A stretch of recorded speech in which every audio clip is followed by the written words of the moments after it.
Well, somebody is bitter. With just 21 days to go, President Biden seems to be spending his final stretch wallowing in self-pity, angry and resentful as he braces for his legacy to be obliterated. For example, while addressing the nation on the loss of President Jimmy Carter, Joe Biden couldn't help but take a cheap shot at President-elect Donald Trump. Thank you. President Trump to take from President Carter? Decency. Decency. Decency. And that's not his only grievance. Joe Biden told the public that he has no regrets, but behind closed doors, he's full of them. The big guy regrets dropping out of the 2024 race and thinks he could have beat Trump if his own party hadn't shoved him out the door.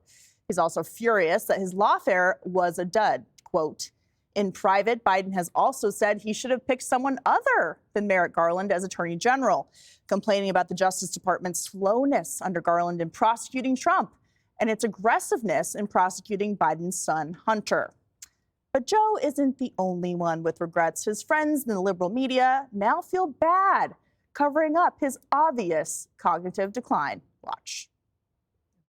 Undercovered, underreported.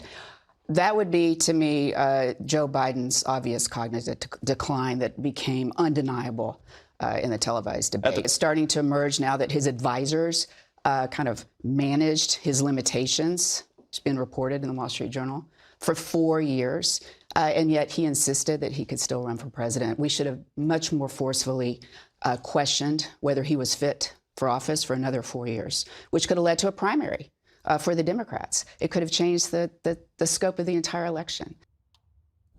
So, Kennedy, how do you feel about these journalists now saying it's evident that Joe Biden has a cognitive decline all of a sudden?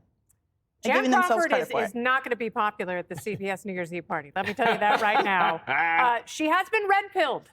And my question is, hey, Jan, what took you so long? Yeah. You know, it's like the evidence was there. There were a lot of us talking about all of this for years and years and years, before 2020, saying, well, it was pretty obvious why Obama didn't pick Biden to be his successor in 2016, because he didn't think he was up for the job.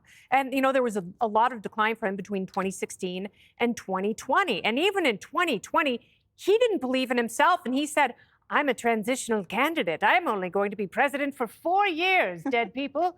And, then we were stuck with him.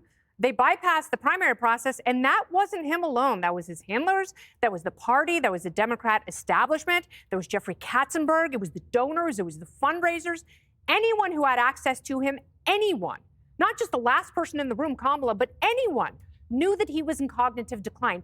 Anyone who has had a family member who has experienced things like Alzheimer's and dementia, they know what they were seeing, and they did nothing about it because he was hungry for power. He wanted to hold on to it. His family pushed him to hold on to it, and everyone else around him knew that him maintaining the presidency was a condition of their employment. So they said and they did nothing until now. Those words are absolutely empty and meaningless. Yeah, it's purely ideological. So, Leslie, as the Democrat at the table, it's not that there was a difference in June between Joe Biden in February when Robert Hur came out with the special counsel report saying we can't charge him with a bunch of felonies he's actually committed because he can't remember anything. It was that they got exposed. And it wasn't just Joe Biden. It was also the media and Democrats around him, including George Clooney and Barack Obama, who just a month earlier were asking for millions of dollars for his reelection campaign. And then he comes out to the debate and they're like, oh, now we need a new guy. So how do you explain the lack of transparency, given that Americans saw what was going on, which is why they voted against Kamala Harris and for Trump in November? Well, I don't know. I see decline in Trump. I saw decline in Biden. I mean, at least I'm being honest. I'm not being disingenuous. This is what bothers me, is that with all due respect to Jan, and I'm sure you're right, she's not going to be loved at the Christmas party at CBS. Look, I don't know what rock she's living under, with all due respect, because every time I turned on the channel and the ratings with some of our competitors at other cable news networks who lean left were getting killed. I mean, the ratings were dropping. Why? Because my side was going, stop just talking about Biden's decline. Stop just talking about Biden's dementia. Why aren't you talking about the decline of Donald Trump as well? I think it was valid to talk about this for both candidates, to be honest. Do you think those networks were covering his decline? Because I don't. I did. Yes, absolutely. Absolutely. Other channels were not Well, touching if they this were story. covering it, then why is Jan Crawford saying it's the most underreported story of the year? Again, with all due respect, one person's opinion, it does not mean that is a fact or be the opinions of everyone else. I disagree with her. And well, I'm a Democrat, but I disagree with her. They were literally telling us, I'm sorry to jump in, on the eve of the debate, when he glitched out so poorly he was forced off the ticket, they were telling us that morning these were cheap fakes. That's what the liberal media was saying. They were saying, no, you imagine this. If you look from this angle, he actually ran the 100-meter hurdles and broke the world record. Yep. From that angle, it looks like Obama let him off the stage. That's the cheap fake angle. But in the real angle... That's not what I said, although you're going to get your chair that you said you were going to throw at me.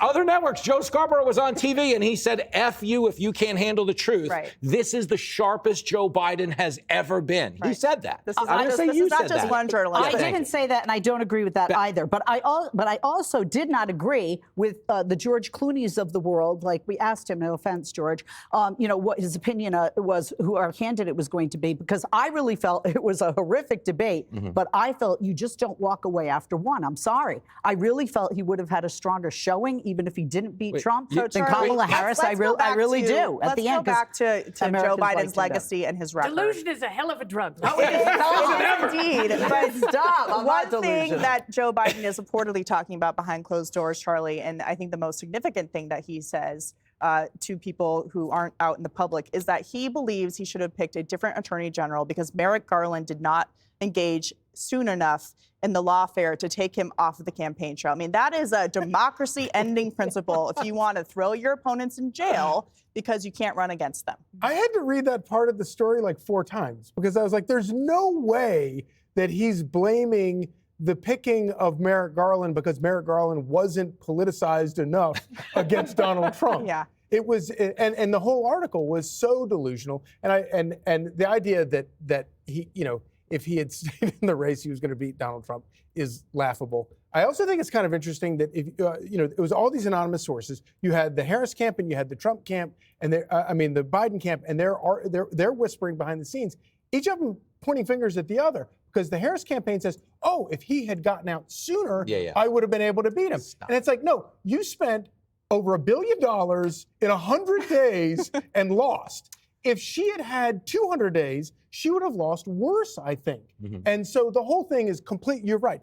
Delusion is a marvelous drug, and I'd like to know where to get it. Wait a minute. Then you're sharing my delusion, because I do agree with you that she still would have lost. No, but here's the thing, Leslie. The fact that they both would have lost to Donald Trump proves that it wasn't about voting against Trump. It was about voting for Trump, which is why he won in such a landslide for his agenda. I think it was messaging. I think that my party was really bad about the messaging, especially on crime, economy, and immigration. No, it's not. Every time they say messaging, people don't get their opinion on the economy from MSNBC. They get it from their bank account. They get it from their cash register. That's the real messaging.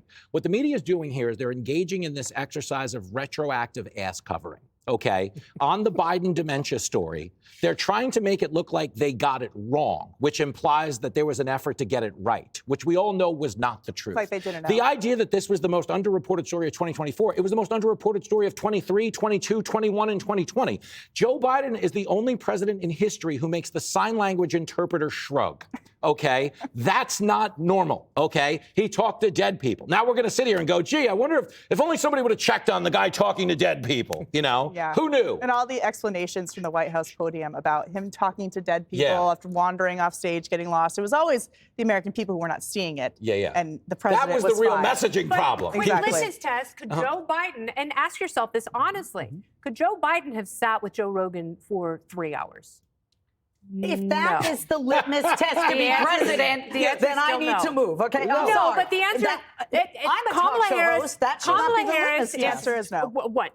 18 years younger than Donald Trump? She could not have done it. No, she couldn't. By her own admission, she could not have sat for 3 hours. She should have done it, but that Joe should Biden not. couldn't have done it. She should have done it, but that should not determine who our president is. I don't care what party you're in. 3 hours and have a contemporaneous, spontaneous, challenging discussion, because there aren't a lot of people who can do that. There certainly aren't a lot of people running for president who could do it, and there's certainly only one person who's going to be president who could do it and did it. But you know what? You can have 5 people sit there, not 5 are going to win the presidency. To the next block. Hey, Sean Hannity here. Hey, click here to subscribe to Fox News YouTube page and catch our hottest interviews and most compelling analysis. You will not get it anywhere else.